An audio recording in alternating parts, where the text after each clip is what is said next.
અમુક ખેડૂત મિત્રોને પ્રશ્ન થાય છે અને પૂછે છે કે રમણીકભાઈ આ ચોથો તાલીમ કેમ્પ છે અને તમે કહો છો કે 50% વ્યક્તિઓ રિપીટ આવે છે, તો રિપીટ આવવાનું શું કારણ?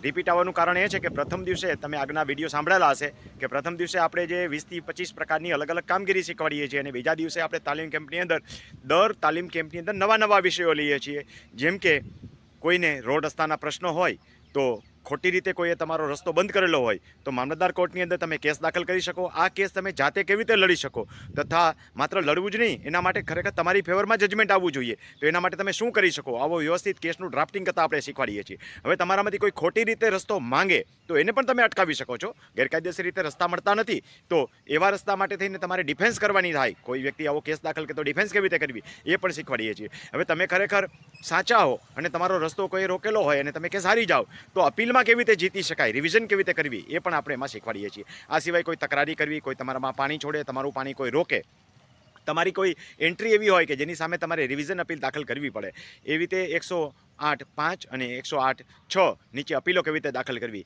આ સિવાય પણ ઘણી બધી બાબતો હોય છે. જેમ કે કોઈએ તમારી જમીન દબાવી છે તો આવી દબાતી જમીનને છૂટી કેવી રીતે કરશો તમે, એના માટે શું પ્રક્રિયા કરી શકાય. ભલે લેન્ધી પ્રક્રિયા છે પણ અશક્ય કશું નથી, કાયદામાં બધી જોગવાઈઓ હોય છે. તો આવી તમારી જમીનો છૂટી કરવાની વસ્તુ આપણે શીખવાડીએ છીએ. એ સિવાય જરૂર પડે તો કોર્ટ કમિશનરની નિમણૂક કેવી રીતે કરવી અને ક્યાં ક્યાં કામમાં આવે એ પણ આપણે શીખવાડીએ છીએ. એવી જ રીતે લેન્ડ ગ્રેબિંગ જે છે બહુ અગત્યનો વિષય છે. આ વખતના તાલીમ કેમ્પમાં આપણે લેન્ડ ગ્રેબિંગનો સબ્જેક્ટ લેવાના છીએ.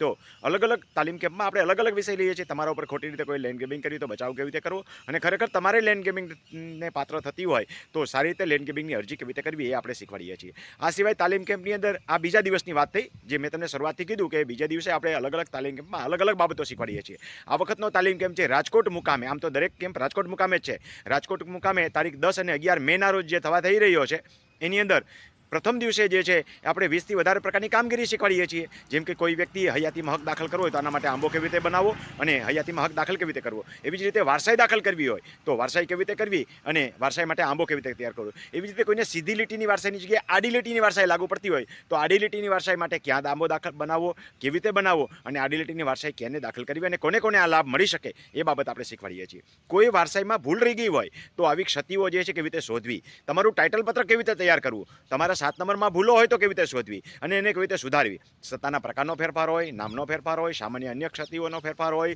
અને કોઈ વસ્તુ ભૂલચૂકથી લખાઈને આવતી હોય તો એને કેવી રીતે રદ કરવી. નોંધના અલગ અલગ પ્રકારો આપણે એની અંદર શીખવાડીએ છીએ. આ સિવાય તમારી મૂળ નોંધ હોય તો મૂળ નોંધથી શરૂ કરીને અત્યાર સુધીનું આખું ટાઇટલ પત્રક તૈયાર કરવું કેવી રીતે, અને તમારી રેવન્યુ રેકર્ડ, જેને હમણાં નવો શબ્દ જે આવ્યો છે RTLOC, એમાંથી RT એટલે રેવન્યુ ટાઇટલ જે છે એ આખું કેવી રીતે તૈયાર કરવું એ પણ આપણે આમાં શીખવાડીએ છીએ. આ સિવાય ખેડૂત મિત્રો ઘણી બધી બાબતો લાગુ પડતી હોય છે. જેમ કે બે ભાઈઓ જ હોય એના વારસાઈના નામ ચડી ગયા ભાઈઓ સાથે ભાઈઓના બહેનોના, તો આવા હક કમી કેવી રીતે કરવા, તથા આવા હક કમી થઈ જાય અને ત્યાર પછી જે વિભાજન કેવી રીતે દાખલ કરવું, વિભાજન થઈને આવે તો આના માટે એગ્રીમેન્ટ કેવી રીતે તૈયાર કરવા, એફિડેવિટ કેવી રીતે તૈયાર કરવા. એ ઉપરાંત ઘણી વખત બ્લોક વિભાજનનો પ્રશ્ન બહુ અગત્યનો હોય છે તો બ્લોક વિભાજન કેવી રીતે કરવું એ પણ આપણે શીખવાડીશું. આ સિવાય એકત્રીકરણ જે છે એ પણ અગત્યનો વિષય છે તો એકત્રીકરણ કેવી રીતે કરવું એ પણ આપણે આ તાલીમ કેમ્પની અંદર શીખવતા હોય છે. તો ખેડૂત મિત્રો તાલીમ કેમ્પની અંદર આવશો તો 100% તમારો ધક્કો વસૂલ. આ સિવાય ઘણા બધા મુદ્દા છે. રીસર્વે થઈ ગયેલી ક્ષતિઓ કેવી રીતે સુધારવી,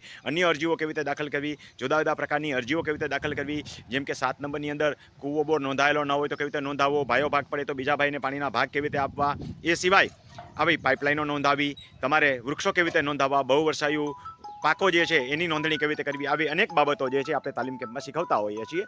તો પ્રથમ દિવસે જે છે એ તાલીમ કેમ્પની અંદર આપણે દરેકને જે છે એ જૂની અગાઉ જે તાલીમ કેમ્પમાં શીખી ગયા હોય એ બાબતો શીખવાડીએ છીએ અને બીજા દિવસના તાલીમ કેમ્પની અંદર આવી નવી નવી બાબતો આપણે એમને શીખવાડીએ છીએ. તો તાલીમ કેમ્પમાં આવશો તો 100% તમારો ધક્કો જે છે અને પૈસા બધું વસૂલ. તાલીમ કેમ્પની ફીસ તમને સૌને ખબર છે કે 3000 રૂપિયા છે. 1000 ભરીને રજીસ્ટ્રેશન કરાવી શકો છો, બાકીના 2000 રૂબરૂ જ્યારે આવો ત્યારે ભરી શકો છો. તો અચૂક તાલીમ કેમ્પમાં ભાગ લેવા માટે બાજુમાં આપેલો QR કોડ સ્કેન કરી અને તમારું નામ રજીસ્ટર કરાવો એટલે તમને તાલીમ કેમ્પ નામનું ગ્રુપ મળશે અને એમાં બધી અપડેટેડ માહિતી મળતી રહેશે.